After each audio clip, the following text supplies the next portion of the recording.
想像してみてください。休憩者の棚田でロボットが働いている姿を、雨の日でも山の果物を見守っている姿を、険しい山の中でも黙々と収穫している姿を、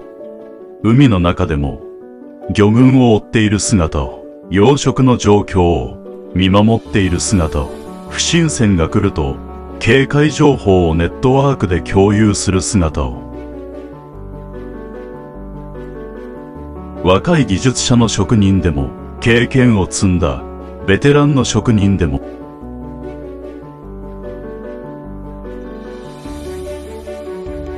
老人だって負けてはいません。時にはちょっと変な老人でもフィジカル AI に命を吹き込みます。種まきの後のコツも老人から学び、育ち具合も老人から学び、収穫のタイミングも老人から学び、工具の使い方のコツも老人から学び、老人を師匠として尊敬しています。空想ではありません。冒頭に、フィジカル AI ロボットでこんなことができますよということを、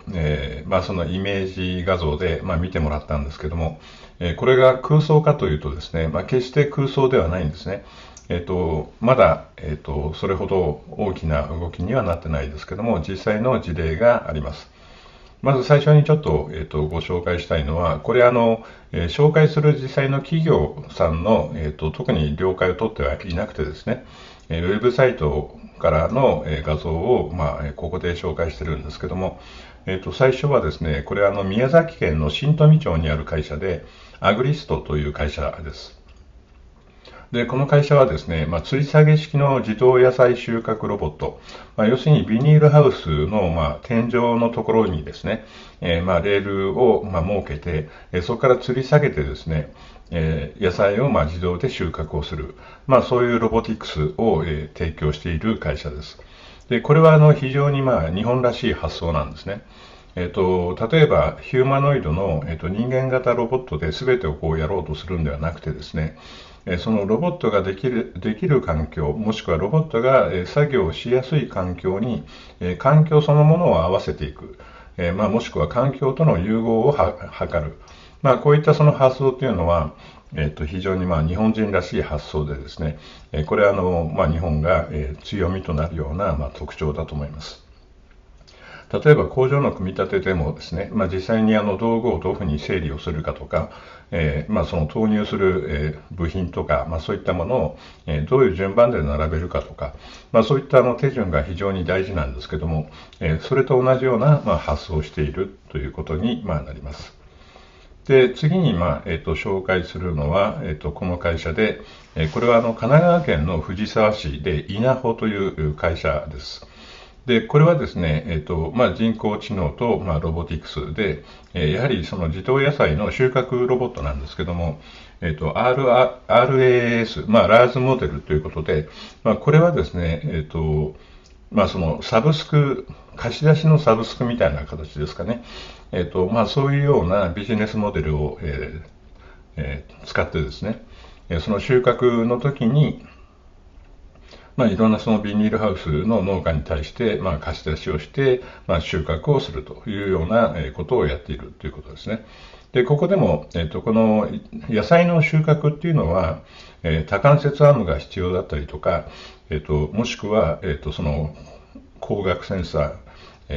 のようなものが必要であったりとか、それから移動と、それからその関節の動きですね、それとセンサー、そういったものが必要で、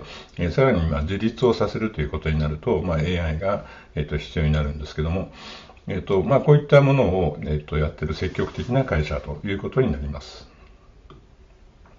で、3番目に紹介するのはですね、これは後付けの農業機械の自動操舵システムなんですね。トラクターに、これ人間が運転するんではなくてですね、右側にあるような、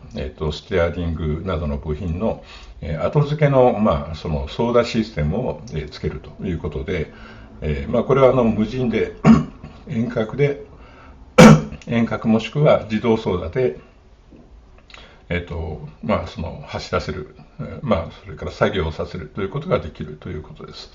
で、これは埼玉県久喜市にある、富田モータースというところが作っていたんですけども、販売はですね、東京都港区の、赤道という、これドローンに今、力を入れている会社ですけども、この赤道という会社が、販売をしています。これは後付けの、農業機械、先ほど、申し上げたような、後付けのキットということでいうと、非常に面白いと思いますね。この赤道という会社は、それ以外にも、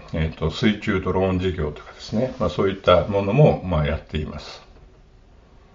それから、農業用の、空中の、空のドローンですね。こういったものもやっている。なので、この赤道さんという会社は、ドローンとか、そこに対して、農業機械の後付けのキットとか、そういったものを、販売しているという会社になります。農業とはちょっと別ですけども、これはそのシーケンスという会社で、東京都中央区の会社なんですけども、その夜間を含めた、巡回する、セキュリティの会社ですね。例えば空港の施設であるとか、そういったところを夜間巡回をするというような、ものをロボットが代替をするということで、警備員の人と、このロボットがですね、対峙をしていますけれども、こういったものももうすでにできています。で、実はこの、シーケンスのロボットっていうのは、私が、知っている、大学の先生が、開発に携わったもので、それがですね、ちょっと本人のご了解取ってないですけども、明治大学の、理工学部の、教授で黒田洋二さんという方がいます。で、この、黒田洋二さんというのは、自律式の、移動ロボット、要するにローバーですね。で、これの専門家なんですね。で、もともとはですね、深海探査の、ローバー。例えば深い海の中には電波が届かないので、自律で考える、自分で考えて、動くみたいな深海探査のローバーとかですね。で、そこから派生してですね、宇宙のロボット、惑星探査ロボット。実は、この黒田洋二さんと知り合ったのはですね、1996年か7年か、もう30年ぐらい前なんですよ。で、私がちょっと金融関係で、運用の仕事をしていたときに、自分のその研究で、やはり人工知能を使った、金融モデルというか資産運用を、人工知能を使うという、研究をやっていたんですけども、そんな時にですね、ちょうど相模原に、当時文部省宇宙科学研究所というのがあってですね、今 JAXA になってますけども、そこが年に1回か2回か、その開放日があるんですね。そこで、当時の宇宙科学研究所がこんなロケットエンジンを開発してますとかですね、いろんな展示をしていて、そこを公開で一般の人も入ることができるんです。で、その時に見つけたのが、この惑星探査ロボットのローバーで、面白いなということで、その展示を見ながら、話をしていてですね、これはその人工知能の、アルゴリズムは、何を使ってるんですかみたいな、ニューラルネットワークですかとかですね、その遺伝的アルゴリズムも使ってますかとかですね、そういった質問をしている中で、なんかお互い詳しいですねみたいな話になった相手がこの黒田洋二さんで、それ以来、最近こんなことをやっていますみたいな、その交流があるんですけども、で、この黒田洋二先生はですね、最近ではこれNHK でも放送されましたけども、西之島の調査、西之島は新しく海底からできた島なんで、人間が、住んでないんですね。で、そこに対して、それで人間が入って環境を荒らすっていうのも良くないので、その調査船を、ドローンを飛ばしてですね、そういう簡単なローバーを、投入して、その島の成長の様子を、その調査する。そういったプロジェクトにも参加しています。で、これ、なぜ、この自律移動式のローバーというものが、重要かということになるとですね、これ農業みたいなところというのは、山岳地帯であったり、山の傾斜地であったり、そこを自律で移動していくっていうのは、必要になってくるということですね。で、これは例えば地球の中で、自律移動をするっていうのは、その資本が投入されれば、これ簡単にできる話なんですね。その1997年当時、この黒田さんと話していたのは、火星探査で、実際にこの方はですね、NASA の火星探査プロジェクトに MIT の教授だった頃に参加してるんです。で、それで話を聞くと、当時はまだ、そのシリコンチップがですね、コンピューターのチップが386から486に変わったぐらいの頃ですかね。で、これは火星ということになると大気がなくて水もないということになるので、その自律判断をするような、人工知能のアルゴリズムが機能するような、コンピューターの演算機能でいうと、当時のその386ぐらいの、CPU で十分だったんですね。で、486まで上げていくとですね、今度熱の問題が出てくるんですよ。その水がないので水冷で冷やすこともできない。で、空気がないので、空冷で冷やすこともできない。で、その、惑星探査というか火星のような環境の中で、自律で動かすロボットっていうことになると、そのコンピューターチップの、その熱をこう放熱するというか冷やすですね。その問題がなんか一番大きそうだなというようなことがありました。で、そういうような環境から比べると、その日本というか地球の中で、自律式の移動ロボットを、動かすというのは、技術的には、決して難しくないということになります。いずれにしても、こういう農業の、ロボット化という動きが出ていますし、農業以外でもですね、警備であったりとか、そのセキュリティであったりとか、それからこういうようなことを研究している技術者、サイエンティストの方々がいるということですね。なので、そのフィジカル AI ロボットというものをそういった人たちが力を発揮できるような環境を整えれば、決して難しくないということになると思います。数字を弾いてみましょう。今回の3部作では、ダボス会議の、机上の空論に対してですね、日本独自の、考え方を、導入しましょうというテーマの中で、フィジカルAI ロボットについての話をしてきました。で、今回の、回では、実際にこんなことが想定されるとかですね、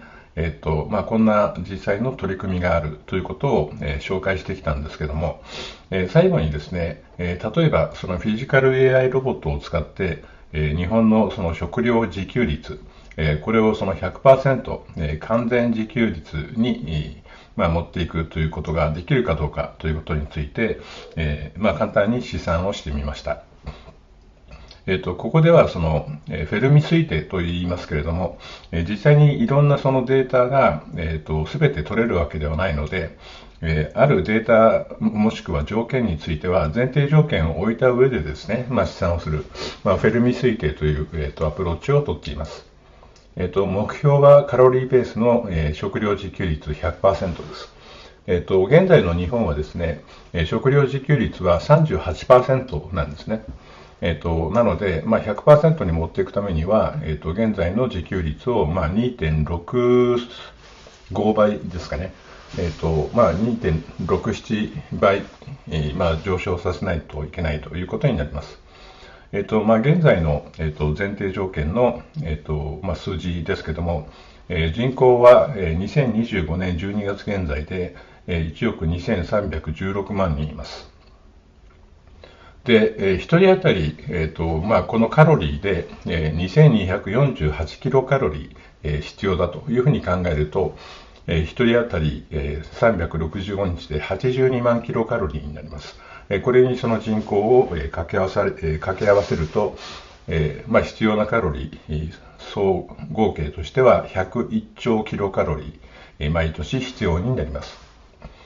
その中で、2025年の耕地面積ですけども、日本には423万9000ですね、423.9万ヘクタールの耕地面積があります。これは耕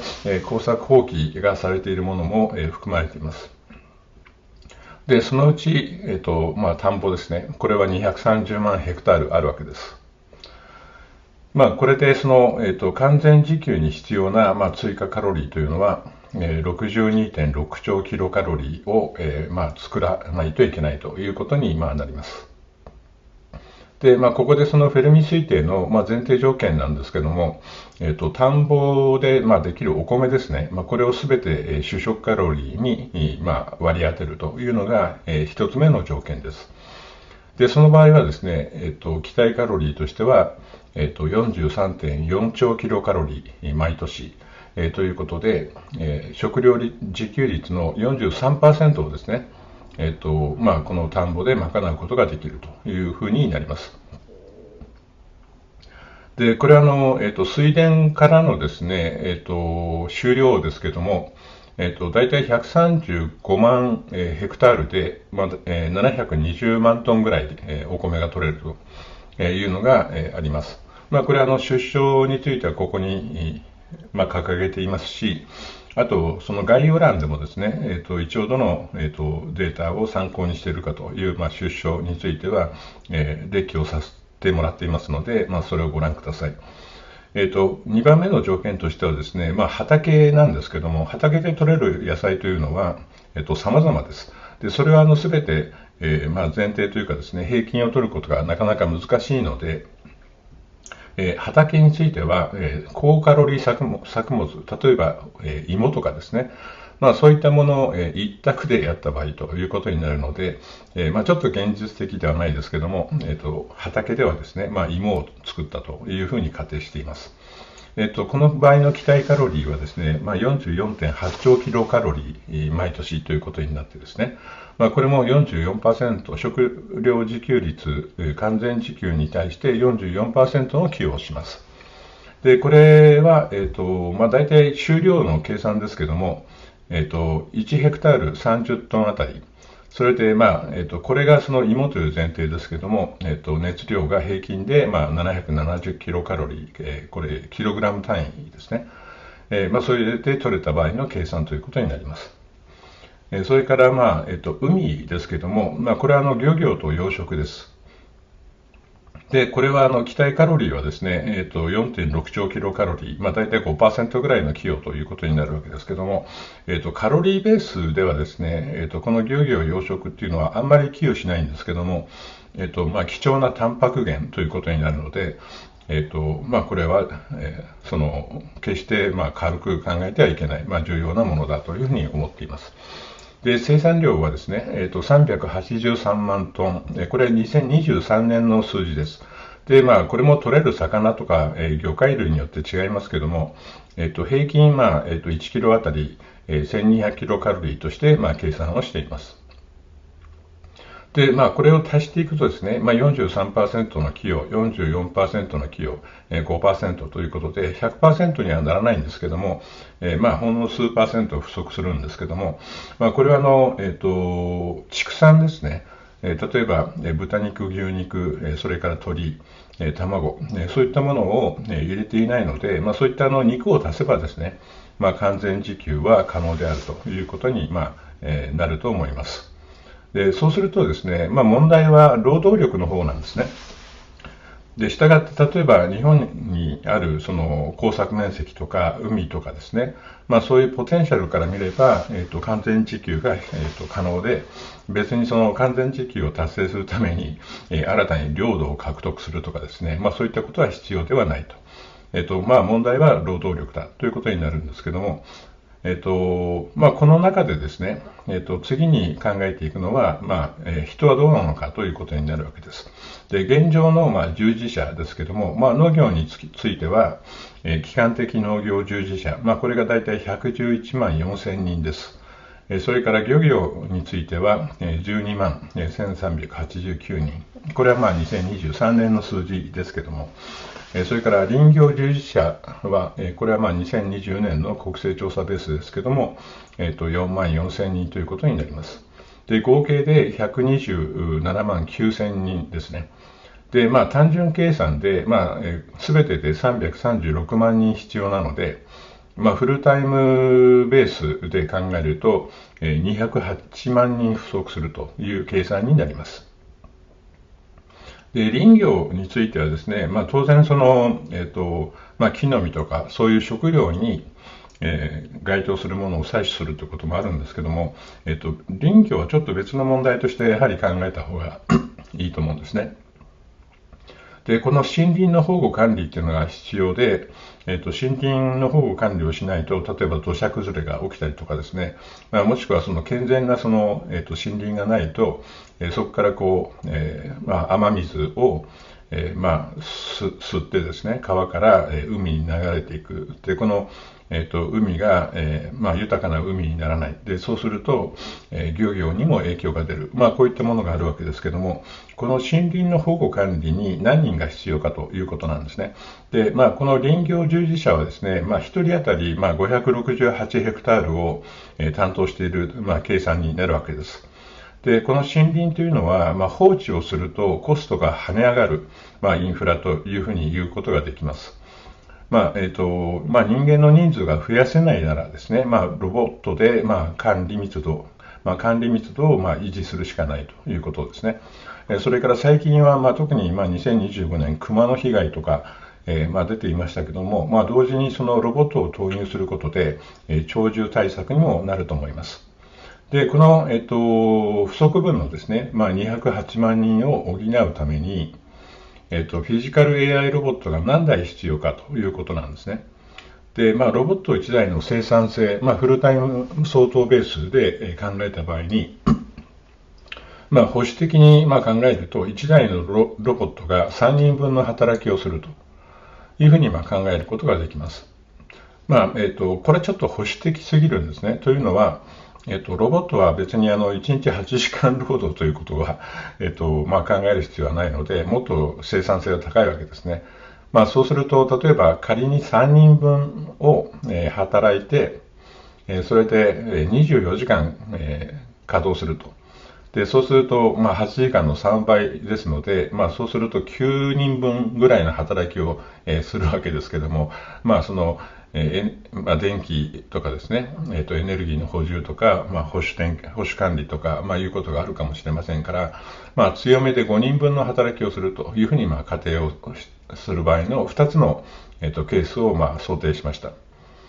そうするとですね、保守的に見ても、69万台必要なんですよ。それで、例えば、1台のロボットが5人分、昼夜を問わずですね、働いて5人分の働きをするというような計算をすると、42万台ですね。なので、非常にざっくりバッファーを取っても、だいたい50万台から100万台、フィジカル AI ロボットを投入すれば可能であるというふうになります。で、そのコストはどうなのかということですね。で、これは2つあると思うんです。既存の例えばトラクターみたいな、その機械とかですね、それに後付けをするというものが、あったとして、その後付けというのは自動化もしくは遠隔化ということですね。これが、1台あたりですね、500万円、と、仮定をしています。それから、フルロボット。これはその、自立で移動する作業機構を持っている。それから、その安全、装置も働いている。で、このフルロボットが、2000万円台、2000万円ぐらいかなというふうに、考えるとですね。で、さらに、この割合が、後付けキットが7割、それからフルロボットが3割投入された場合というのは、平均単価、この単純計算ですけども、1台当たり950万円になるんですね。で、そうすると、総投資額は、保守的な場合69万台なので、約 6.6 兆円必要だと。それから、もう一つの積極シナリオでいうと、42万台なので、4兆円必要だということですね。大体4兆円から7兆円ぐらいの間ということになるわけです。で、その投資に対して、回収年数、何年で回収できるかということなんですけども、これを農林水産物、もしくは食品のですね、輸入代替をしたとして計算をするとですね、これは2024年のジェトロの数字ですけども、13.4兆円輸入しているわけです。全てを代替することはできないので、この代替可能比率をレンジ、20%、30%、40% というふうに置くとですね、その保守的なベースで 2.7 兆円、中間で4兆円、それから強めで5.4 兆円、年間この3兆円から6兆円ぐらいの間のですね、輸入代替の回収ということになると思います。で、そうするとですね、固めな生産性代替の低いシナリオ、6.6 兆円で計算してもですね、固めに見ても投資回収の年数はですね、6.6 兆円に対して2.7 兆円で年間ですね、回収できるということになると、投資回収年数は 2.4 年になるわけです。で、中間の、年間4兆円回収できるということになると、1.6 年なんですね。で、これを考えるとですね、100% は今の食生活のままではなくてですね、国家の生存ラインとしての 100%。例えば、前提が置いたように、日本人全員がですね、100% 主食は、お米で、おかずはですね、100% 芋だというわけにはいかないと思うので、当然コーヒーを飲みたい人、お茶を飲みたい人もいるでしょうし、果物を食べたい人もいると思いますけども、そういうことなので、あくまでもカロリーベースの国家の生存ラインとしての 100% ですけれども、それであれば数十万台規模のフィジカル AI 投資で見えてくるわけですね。このようになるわけです。ですからこれはフェルミ推定を置いていますけども、フィジカル AI ロボットを投入することで、その生存ベースとしてはですね、食料自給率 100% を達成するのは、決して難しくはないということになります。で、この投資回収年数がですね、大体2年前後、大体2、3年として考えてもですね、このロボット、後付けキットにしてもフルロボットにしても、大体耐用年数っていうのは、10年を下回ることはないだろうと。20年持つかもしれないと。平均で例えば15年と置いたとしてもですね、非常に、1回の投資で、大体2、3年、2年ぐらいで回収をしてですね、残りの13年ぐらいは、回収終わった後で、ただでっていうか、ランニングコストはかかりますけども、ただで働いてくれると。非常にありがたい存在になるわけですね。で、そうやって考えると、繰り返しになりますけども、ダボス会議が言うように、移民を入れろとかですね、でもしくは、農地を大規模に集約化しろ。こういったことは全く必要なくてですね、このフィジカル AI ロボットで、日本の食料自給は達成されて、豊かな暮らしを、享受できると。こういった、形になると思います。